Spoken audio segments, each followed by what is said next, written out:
নমস্কার বন্ধুরা, sweet lovely কিচেনে জানাই সবাইকে স্বাগত। নতুন একটা স্ন্যাক্স নিয়ে হাজির হয়ে গেছি। আজ শেয়ার করব বাড়িতেই কি করে তোমরা রেস্টুরেন্ট স্টাইলে মাটন শামি কাবাব তৈরি করবে, তাও আবার খুব অল্প উপকরণ দিয়ে, আর খেতে কিন্তু দারুণ লাগবে, একদম রেস্টুরেন্টের মতো। চলো স্কিপ না করে পুরো ভিডিওটা দেখতে থাকো। ফেসবুক থেকে দেখে থাকলে পেজটিকে ফলো করে দিয়ে প্লিজ সাপোর্ট করো।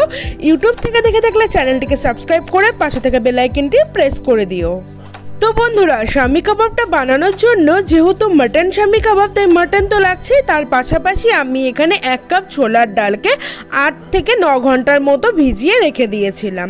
আর এখানে মাটনটাকে ভালো করে ধুয়ে নিয়েছি। এবারে প্রেসার কুকারে আমি দিয়ে দিচ্ছি ভিজিয়ে রাখা ছোলার ডালটা। এবারে দিয়ে দিচ্ছি মাটন। তোমরা চাইলে কিন্তু চিকেন শামি কাবাবও বানাতে পারো। কমেন্ট করো, চেষ্টা করব শেয়ার করে দেওয়ার জন্য। দিয়ে দিলাম 2টো শুকনো লঙ্কা আর মিডিয়াম সাইজের 2টো পেঁয়াজ কুচি আর কয়েকখানা রসুনের কোয়া। একটুখানি নুন দিয়ে সামান্য অল্প জল দিয়ে গ্যাসটাকে একদম মিডিয়াম করে প্রেসার কুকারটা 4টে সিটি মেরে নিলাম। দেখো সেদ্ধ হয়ে গেছে একদম। আমি কিন্তু 4টে সিটি দিয়ে নামিয়ে নিয়েছি। এবারে মিক্সার জারে সেই সমস্ত উপকরণ, ডাল, মাটনটাকে দিয়ে দিলাম।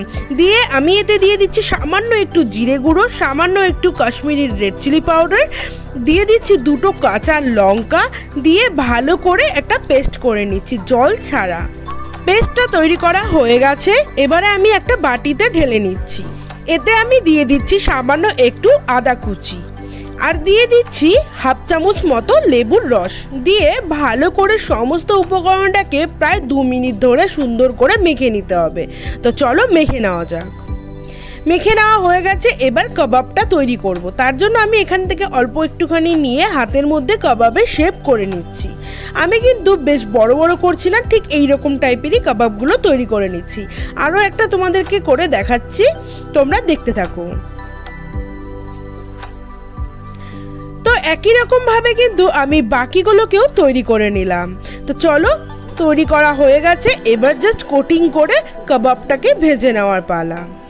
এবারে আমি একটা বাটিতে ফাটিয়ে নিচ্ছি একখানা ডিম, দিয়ে দিচ্ছি সামান্য একটু নুন আর গোলমরিচের গুঁড়ো। এবারে ভালো করে ডিমটাকে ফেটিয়ে নিচ্ছি। তারপর যে কাবাবগুলো তৈরি করে রেখেছিলাম সেটাকে ডিমের মধ্যে এইভাবে কোটিং করে নিচ্ছি। বাস, এবার ভেজে নেওয়ার জন্য কড়াইতে সাদা তেল দিয়ে দিয়েছি। এবারে এক এক করে কাবাবগুলো দিয়ে দিচ্ছি। আমি কিন্তু গ্যাসটাকে একদম মিডিয়াম করে প্রথমে 4টে কাবাব দিয়ে দিলাম এবং মিডিয়াম আঁচে 4 থেকে 5 মিনিট এক পাশ হতে দেব। তো চলো এক পাশ হতে দিই। 5 মিনিট হয়ে গেছে। এবার আমি অপর পাশটাকে উল্টে নিচ্ছি এবং সেম প্রসেসে কিন্তু আমি এটাকে 5 মিনিট মিডিয়াম আঁচে হতে দেব। 5 মিনিট হয়ে গেছে। ঠিক এইরকম যখন কড়া ভাজা হয়ে যাবে তখন কিন্তু আমাকে কাবাবটা নামিয়ে নিতে হবে। তো চলো নামিয়ে নিয়ে আমি একই রকম প্রসেসে দুপাশে কিন্তু ভালো করে ভেজে নেব বাকি কাবাবগুলো। তো চলো কাবাবগুলো ভেজে নেওয়া যাক। দেখতে দেখতে সমস্ত কাবাবগুলো কিন্তু ভাজা হয়ে গেল। এবার প্লেটিং করে তোমাদের সামনে আসছি।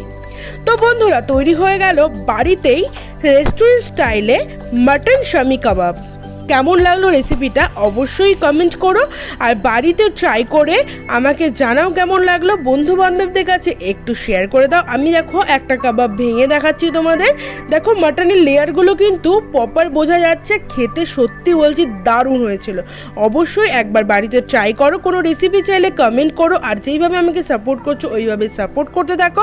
আজকের জন্য টাটা, দেখা হচ্ছে নেক্সট ভিডিওতে। ততক্ষণের জন্য ভালো থেকো, সুস্থ থেকো। সবাইকে আমার তরফ থেকে টাটা।